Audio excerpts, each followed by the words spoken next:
2, 3. A combatir resuena la guerrera voz del buen Jesús, que hoy llamando está, sin desmayar, seguirle siempre con valor y la victoria plena os dará.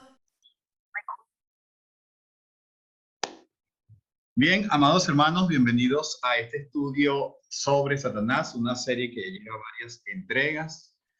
Y bueno, como le estaba comentando antes del inicio, sé que este estudio para algunos de ustedes hoy va a resultar bastante interesante. Así que vayan anotando sus preguntas, haciendo sus anotaciones personales.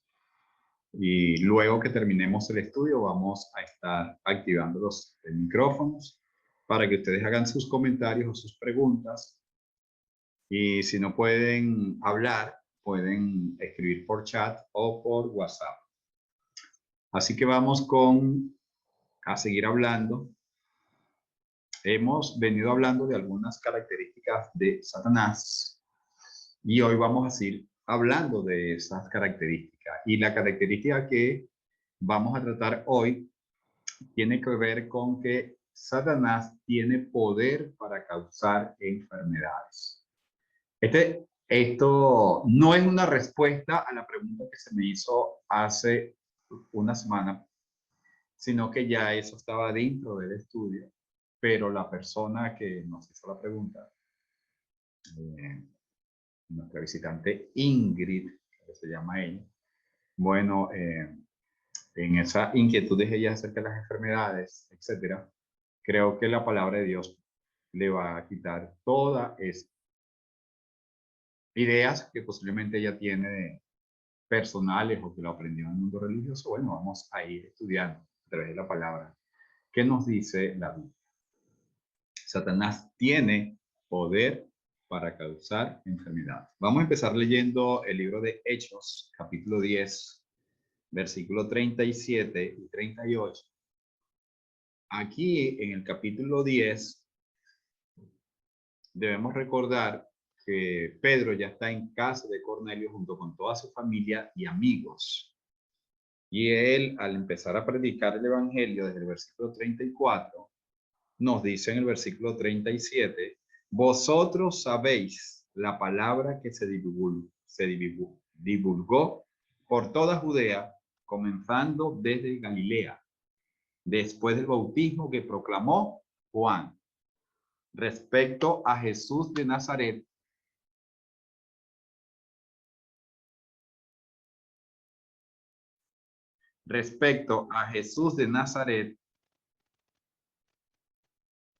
cómo Dios lo ungió con el Espíritu Santo y poder.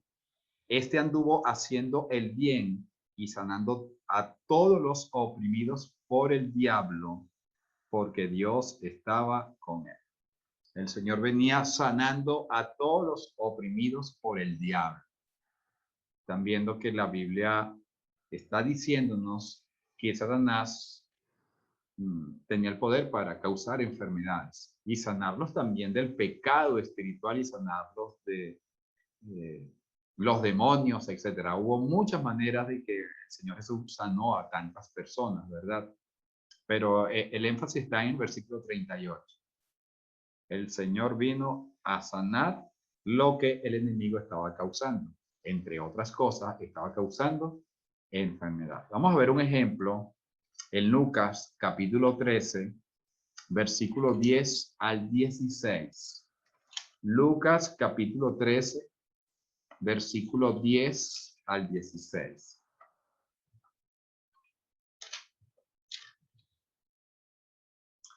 Y en uno de los sábados, estoy leyendo la Biblia textual para los que no se hayan ubicado todavía, que no conocen, estoy usando la Biblia textual. Hay una cierta diferencia con respecto a la Reina Valera, pero el mensaje se entiende. Y en uno de los sábados estaba enseñando en una de las sinagogas, y aquí una mujer que tenía un espíritu de enfermedad por 18 años y estaba encorvada y no podía enderezarse de ninguna manera. Cuando Jesús la vio, la llamó y le dijo, mujer, eres libre de tu enfermedad. El énfasis, era una enfermedad por 18 años. Tenía un espíritu de enfermedad.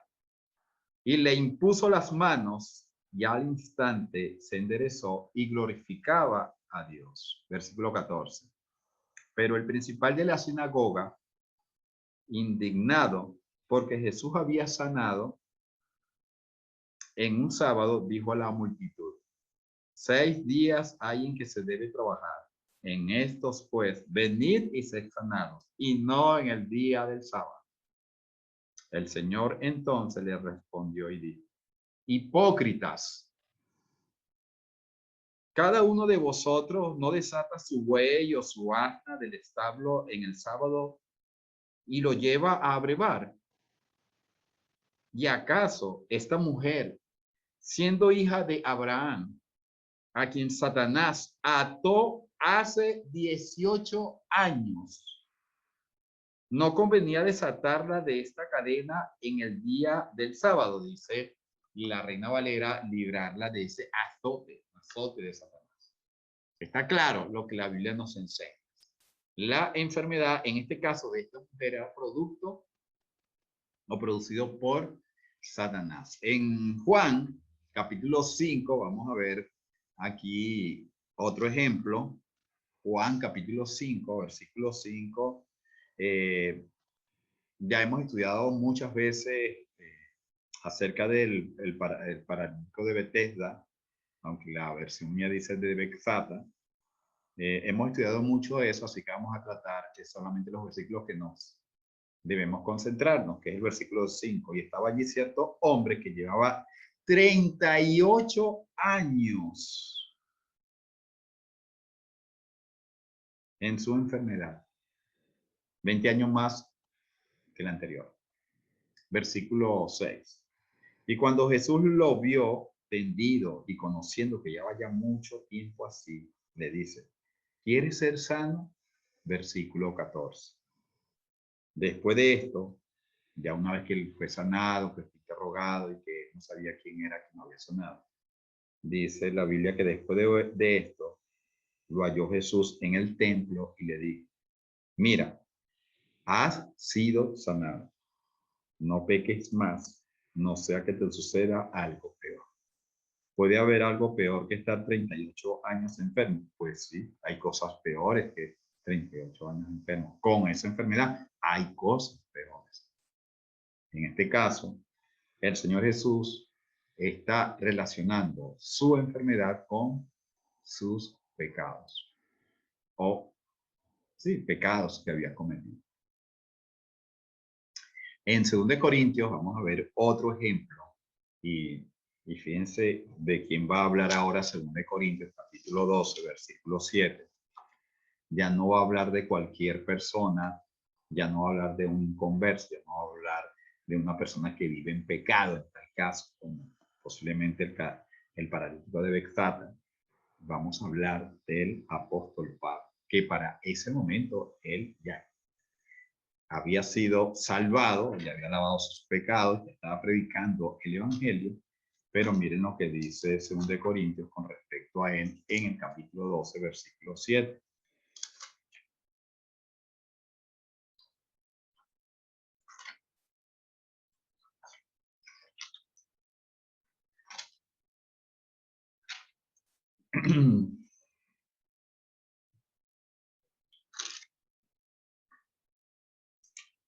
Vamos a leer desde el versículo 1 para ubicarnos qué está sucediendo. Ciertamente, gloriarse no es provechoso, aunque es necesario. Vendré pues a las visiones y revelaciones del Señor. Sé de un hombre en el Mesías que hace 14 años, si en cuerpo, no lo sé, si fuera del cuerpo, no lo sé, Dios lo sabe.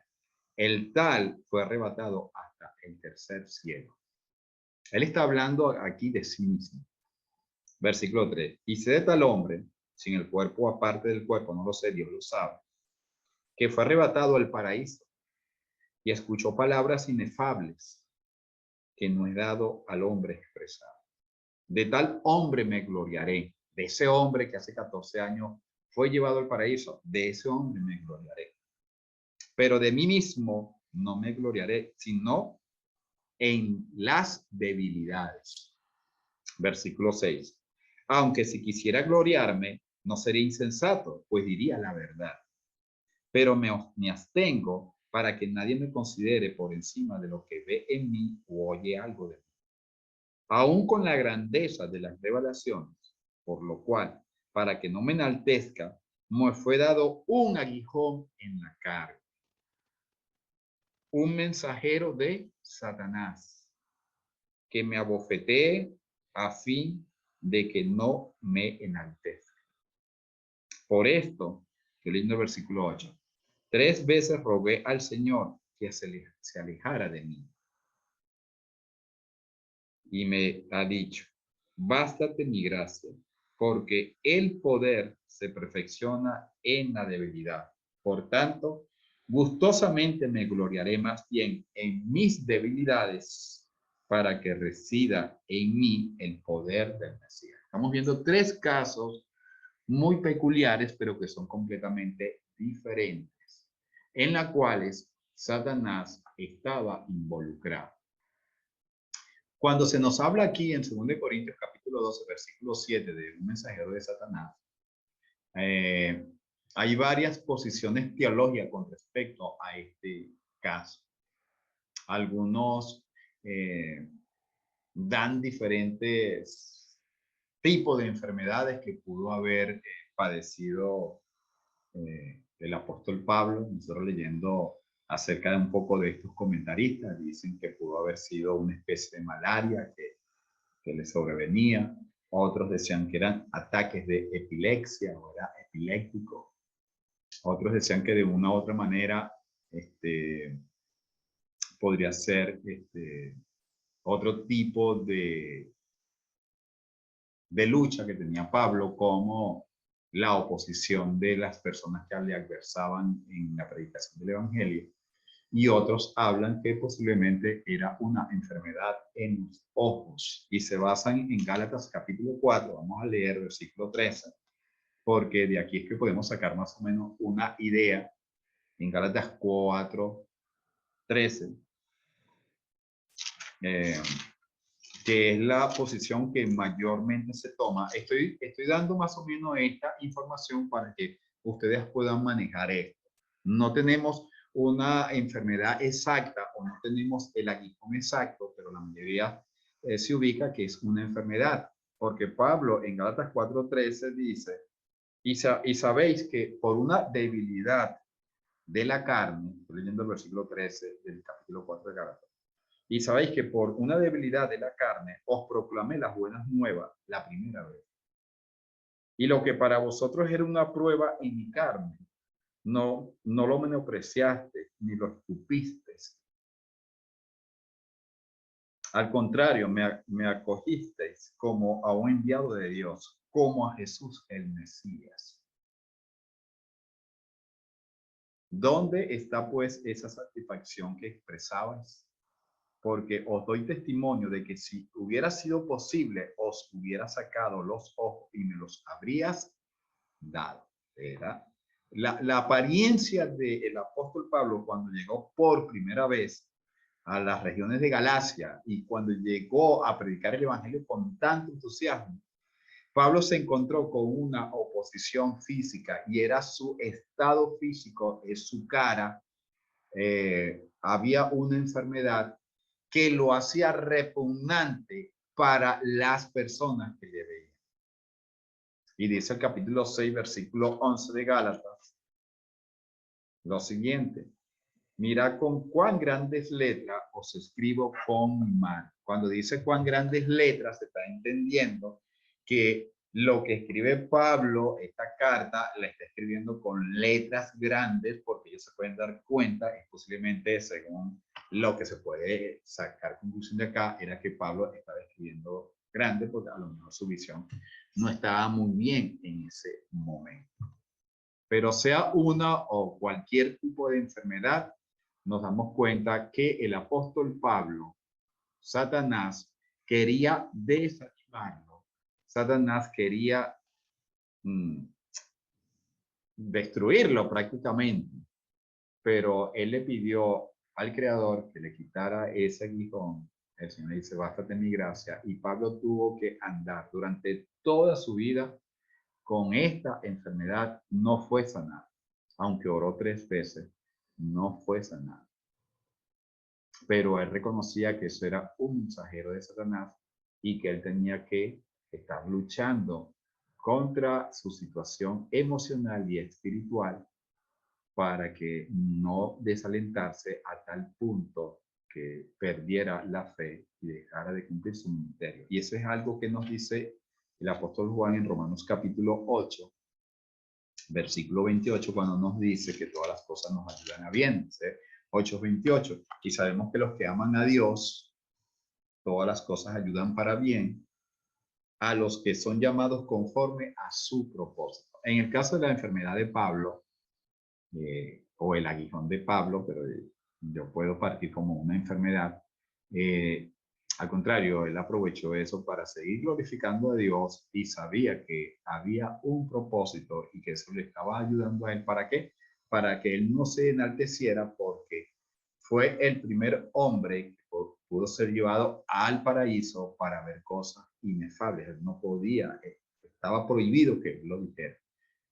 Es el primer hombre que habla de esta manera, a excepción del apóstol Juan, que recibe una visión y ve una cosa mucho más gloriosa, pero primeramente Pablo habla en términos personales de lo que había, en qué posición estaba él para el Señor. Pero aún así, para que se enalteciera, le fue enviado un mensajero para que recordara que es solamente un hombre.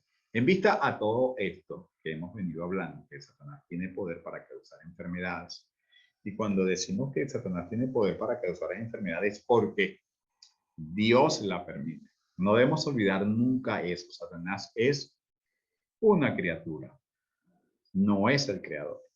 Y debemos recordar ya lo que leímos en el libro de Job, capítulo 1 y capítulo 2, en el cual, para él poder hacerle todo el daño físico a Job, él tuvo que destruirle lo más preciado de que incluso atacó su propio cuerpo, que le produjo una, podríamos decir, una sarna maligna. Pero aún así, Job, como Pablo, glorificaron a Dios y dijeron de una u otra manera, recibiremos de Dios el bien y el mal no recibiremos, en el sentido de que aunque Job no sabía que Satanás estaba involucrado, él podía decir, bueno, esto viene de Dios, era de Dios. ¿En qué sentido? Que le permitió a Satanás.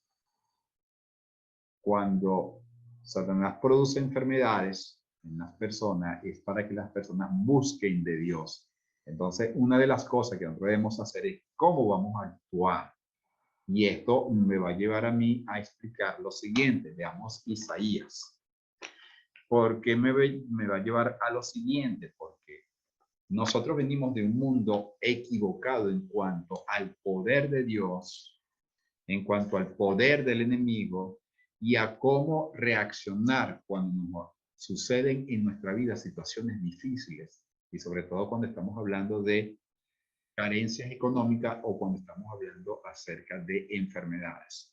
En Isaías capítulo 8, el profeta guiado por Dios va a recriminar a los que consultan, a los hechiceros, etc. En Isaías 8:19 dice, y cuando os digan, consultad a los que evocan a los muertos y a los adivinos que musitan y susurran, responded. Cuando alguien de usted, este es un mensaje para el pueblo de Dios, en este caso, ahora nosotros somos pueblo de Dios. Cuando viene un familiar, cuando viene un amigo, cuando viene la persona que posiblemente sea más querida por ti y que te va a dar un ejemplo, o perdón, voy a tomar como ejemplo que te va a decir, mira, va a tener que hacer esto, vas a tener que hacer aquello, en contra de la voluntad de Dios, no puedes hacer eso. Y dice, no consultará el pueblo a su Dios.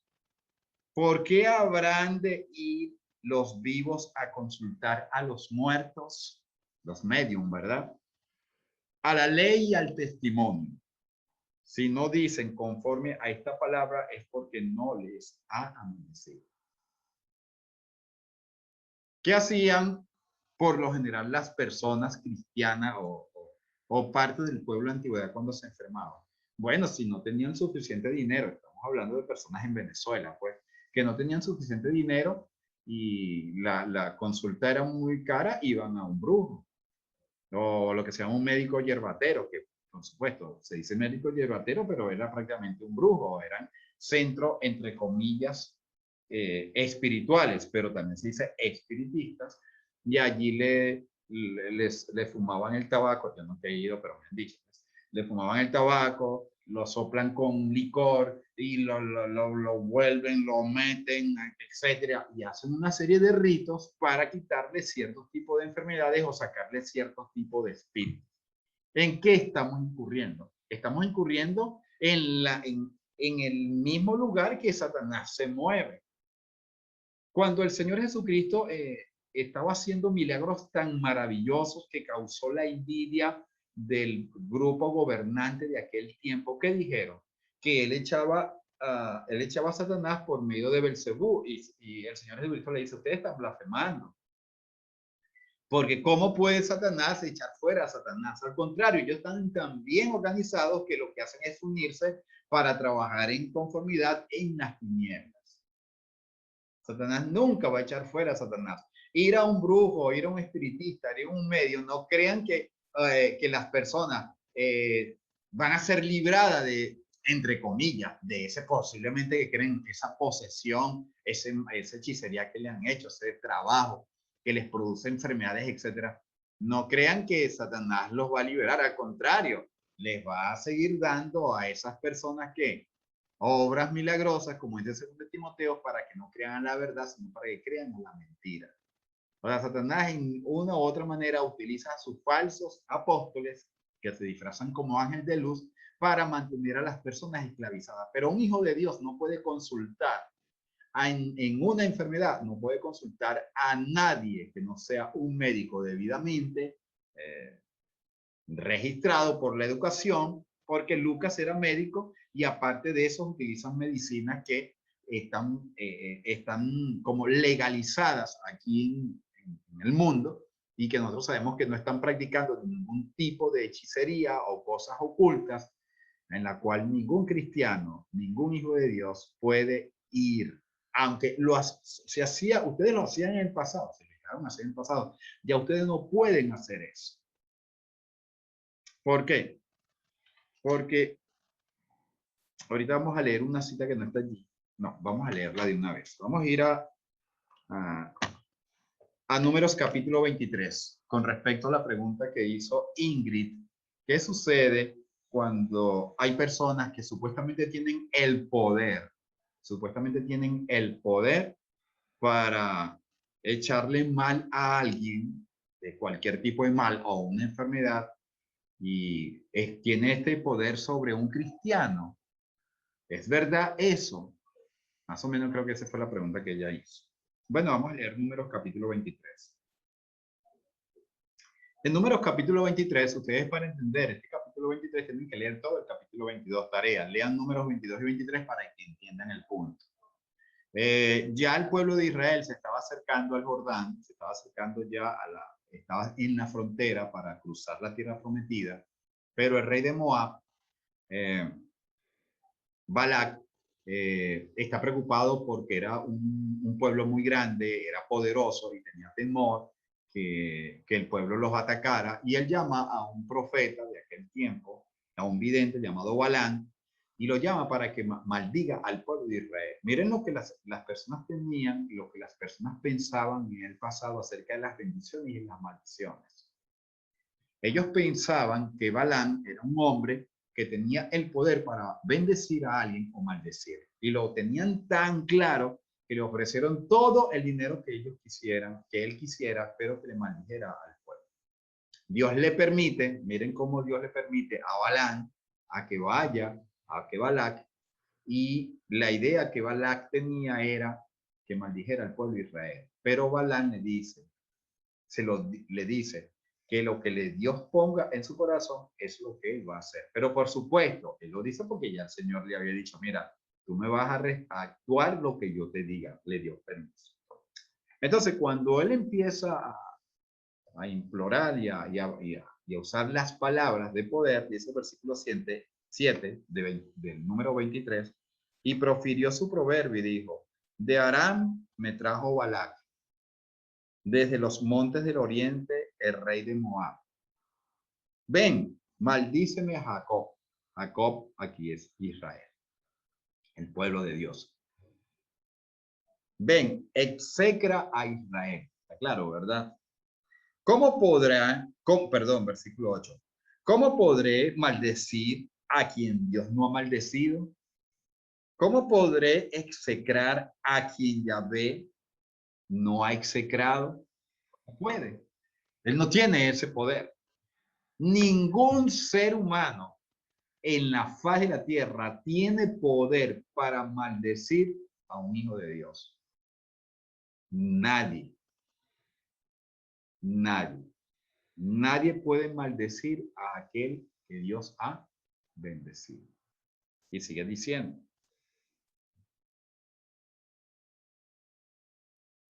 Versículo 19. Dios no es hombre para que mienta, ni hijo de hombre para que se arrepienta. Entonces, por si acaso tenemos duda de que si estamos bendecidos o no. Él dijo y no hará. Habló y no lo cumplirá. Y aquí, he recibido orden de ¿qué? Versículo 20. De bendecir. Dios ha bendecido y yo no puedo revocarlo. No puede. ¿Por qué no puede? No ha visto iniquidad en Jacob, ni ha notado maldad en Israel. Una persona que es bendecida, que anda en los mandamientos del Señor, perdón, el número, que anda en los mandamientos del Señor, no puede caerle en ningún tipo de maldición, a menos que haya iniquidad y maldad en ese hijo de Dios. Esa es la única manera en la cual ese cristiano se ha debilitado y puede caer en las redes de Satanás, porque nos dice la escritura, ya lo hemos leído, que él anda buscando a quién devorar. Pero mientras el cristiano anda bendecido, anda en el camino de luz, como dice Primera de Juan, nada le puede suceder. Vuelvo a leer el versículo 21. No ha visto iniquidad en Jacob, ni ha notado maldad en Israel. Ya ves, su Dios está con él. Y si Dios está con nosotros, ¿quién contra nosotros? Romanos capítulo 8. Resuena aclamación de júbilo como por un rey. Dios lo sacó de Egipto.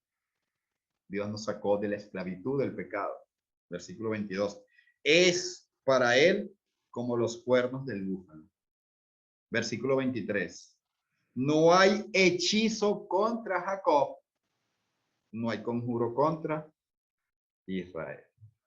Así es, hermanos. Así es. Nada ni nadie puede destruirnos. En esta tierra no, porque nos dice las escrituras en Efesios capítulo 1, versículo 3, que nosotros hemos sido bendecidos con toda bendición espiritual en los lugares celestiales con Cristo, nuestro Señor. Así que todo esto es para que sepamos que nadie puede hacernos daño espiritualmente en ninguna índole. Vayamos a ver un ejemplo. Otro ejemplo que no está aquí. Hechos capítulo 19. Quiero abarcar este punto porque esto viene siendo como los primeros rudimentos. Ustedes tienen que entender esto para que ya no anden asustados, ya no anden por allí preocupados, qué es lo que van a hacer con su vida cuando les pase algo. Nada de esto. Nosotros debemos estar seguros en la palabra y que sea la palabra la que nos afiance. En Hechos capítulo 19, cuando Pablo está en Éfeso, que empezó a predicar el evangelio por allá, nos dice que él estuvo más o menos como, perdón, en Asia, él estuvo más o menos 2 años en Asia, dice el versículo 10 de Hechos 19, y sucedió por 2 años, de manera que todos los que habitaban en Asia, tanto judíos como griegos, oyeron la palabra del Señor. Pablo predicando el evangelio. Y Dios hacía milagros no comunes por la mano de Pablo, versículo 12, de tal manera que hasta llevaban paños o delantales de su cuerpo a los enfermos y las enfermedades se alejaban de ellos y los espíritus malignos salían. Entonces, algunos judíos, exorcistas ambulantes, intentaron invocar el nombre del Señor Jesús sobre los que tenían espíritus malignos, diciendo, os conjuro por Jesús, el que Pablo predica. Y esto hacían 7 hijos de un tal Esceva, sumo sacerdote judío. Versículo 15. Pero el espíritu maligno le respondió diciendo, a Jesús conozco y sé bien quién es Pablo. ¿Lo saben? Claro que lo saben. Ellos saben bien quién es el Señor Jesús. Y ellos saben quién es un verdadero hijo de Dios. Ellos saben quién es un hijo de Dios. Entonces dice, a Jesús conozco y sé bien a Pablo, pero a vosotros, ¿quiénes son ustedes? Como uno dice, piazo de locos, ¿verdad? ¿Quiénes son ustedes? Que vienen a poner allí como que son expertos. Bueno, y abalanzando sobre ellos, el hombre en quien estaba el espíritu maligno dominó a 2 y se hizo fuerte contra ellos de tal manera que huyeron de aquella casa desnudos. Supuesto, no tenían el espíritu de Dios, no tenían el poder de Dios y eso es por la gracia del Señor. Así que, ¿cómo en un hijo de Dios va a caer un espíritu maligno? Eso jamás puede suceder.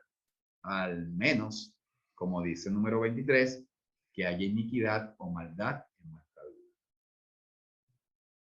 Esto puede responder ciertas preguntas de cómo suceden casos de personas que supuestamente van a iglesias y están sacando demonios cada domingo. Hay algo que hacerse. Tienen que hacerse algunas preguntas a esas personas. Si son supuestamente hijos de Dios, ¿cómo tienen demonios? La Biblia no nos dice completamente lo contrario. En Santiago capítulo 5, y con esto quiero terminar esta parte.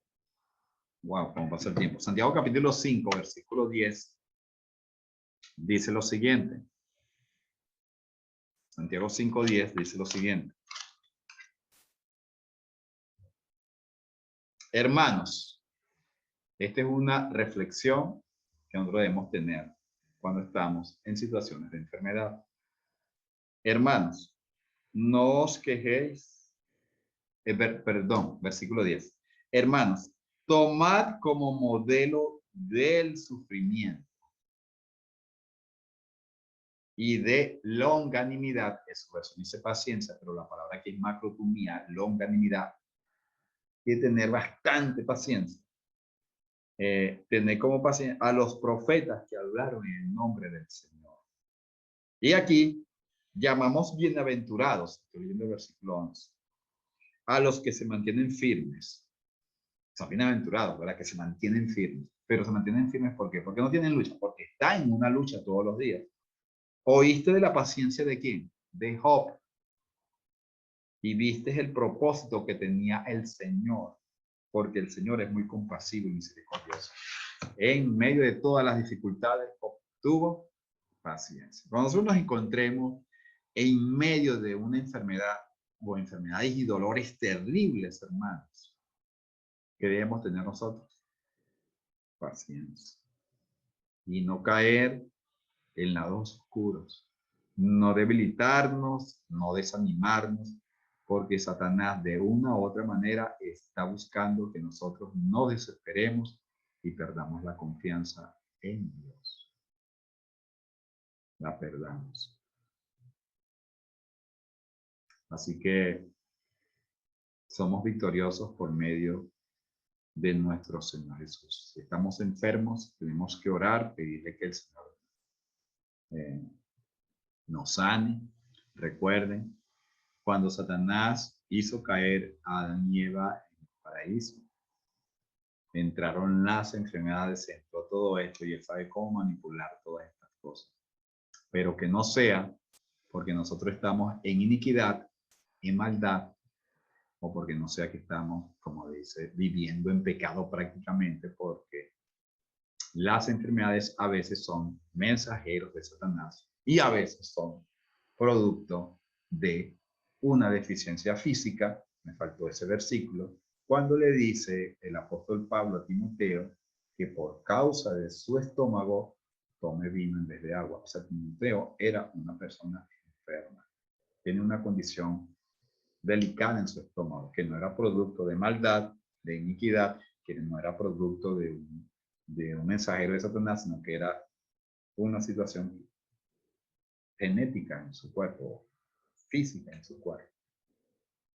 En Juan capítulo 9, anoten esa cita, en Juan capítulo 9, cuando vemos al ciego de nacimiento, le preguntan los discípulos al Señor, Maestro, ¿quién pecó, este o sus padres? Recuerden que ellos tenían la idea de que las enfermedades eran producto del pecado, y Jesús dice, ni pecó él ni sus padres, sino para que el poder y la gloria de Dios se manifieste en él. Tenemos que saber por qué yo tengo la enfermedad que yo tengo. A tal punto, faltó esta cita, ¿vale? A tal punto que en Santiago capítulo 5, cuando alguien está enfermo, capítulo 5, versículo 13, ¿está afligido alguno entre vosotros? Ore. ¿Está alguno alegre? Cante alabanzas. ¿Está alguno enfermo entre vosotros? Haga llamar a los ancianos de la iglesia y oren por él, ungiéndolo con aceite en el nombre del Señor. Y la oración de fe sanará al enfermo y el Señor lo levantará. Es una promesa porque el Señor tiene el poder. Y si hubiere cometido pecados, le serán perdonados. Pero ¿cuándo le serán perdonados? Dice el versículo 16, confesaos pues los pecados unos a otros y orad unos por otros para que seáis sanados. La petición eficaz del justo puede mucho. Así que es la oración, buscar hermanos, la confesión, el perdón del Señor que nos va a sanar. Hermanos, vamos a dejar esto hasta acá. Realmente fue una característica muy larga, quería abarcar otras, pero no se pudo. Así que les invito para el próximo miércoles, con el favor de Dios, para que sigamos hablando de algunas características de Satanás. A la batalla, oh cristiano, con el escudo de la cruz. Sé buen soldado, pues a tu lado está el príncipe Jesús. Él con su gracia te sostiene y con potencia sin igual su brazo extiende y te defiende en esta lucha contra el mal.